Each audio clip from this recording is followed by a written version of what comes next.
Grocery Shopping, Part 2.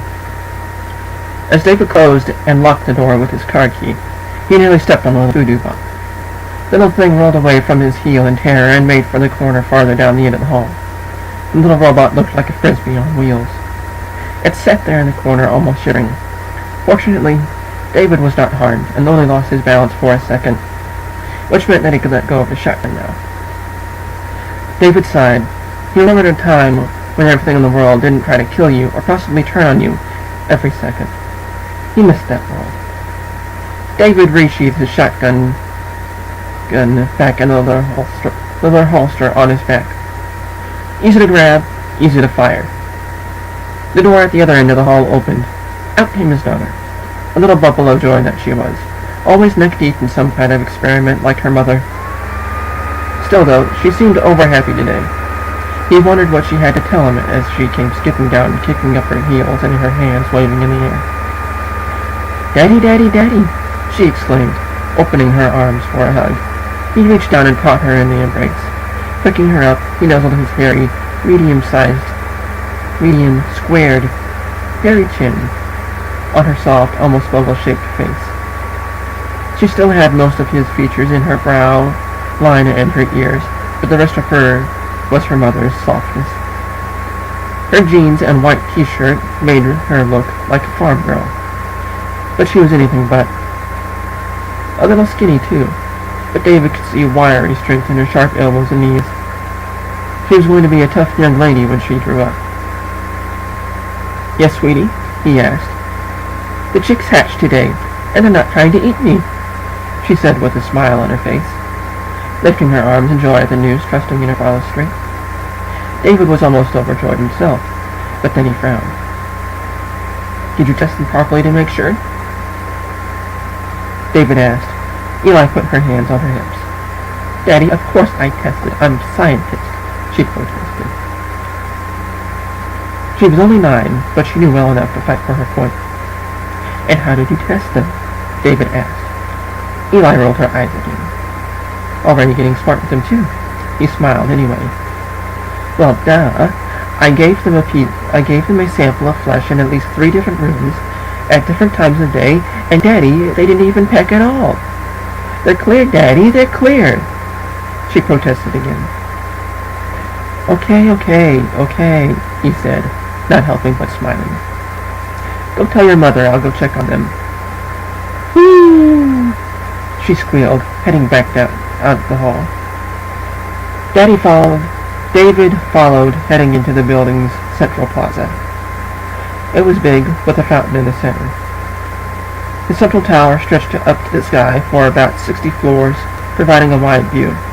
However, 2 stories worth on the ground floor were for plaza windows.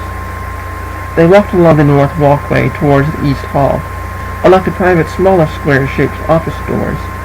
The central plaza doors were wide enough for at least 4 people, and were shaped like a half of an octagon.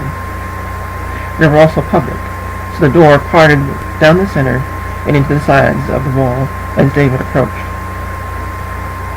Eli, however, continued along the walkway to the south door.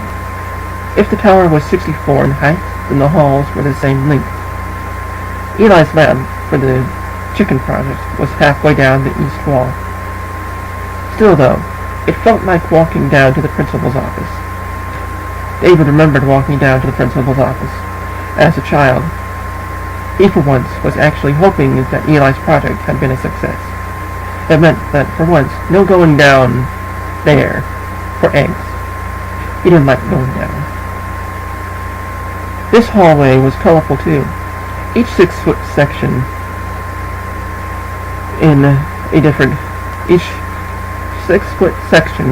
was in a different color, one of Eli's different projects.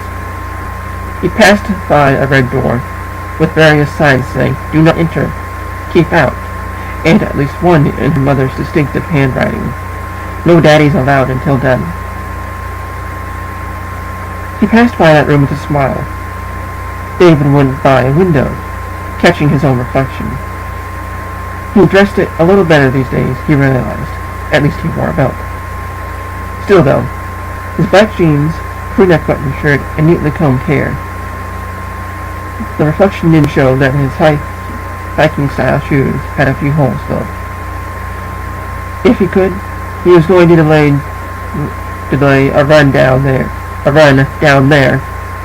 as long as he could. There were many projects going on. His wife was in the factory trying to get it to run. His daughter had several projects going on, not just her chicken one, and he was trying to figure out how to hook up a disc drive player for family night entertainment. Mostly because his daughter had asked him to. Family time, she had said.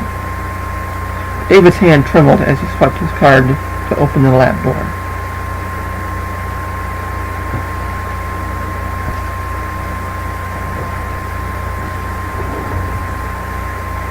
Hello, my name is Robert Clemens Jr. I am a game developing earnest short story writer, and what you just heard was Grocery Shopping Part 2. I would like to continue Grocery Shopping Part 2 and the story of David and his daughter in the magazine of short stories that I have called Something I Wrote. I have various pledge rewards at varying amounts, and if you would like to hear more short stories like Grocery Shopping, then I would like to ask you to pledge on Patreon, and please support my project. Thank you for watching.